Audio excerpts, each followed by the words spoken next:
Ini adalah pohon belimbing kami. Tumbuh dengan cukup subur meskipun ukurannya tidak terlalu besar.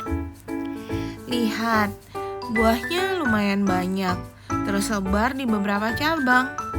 Sayangnya dari semua buah yang ada, hanya satu yang benar-benar matang sempurna.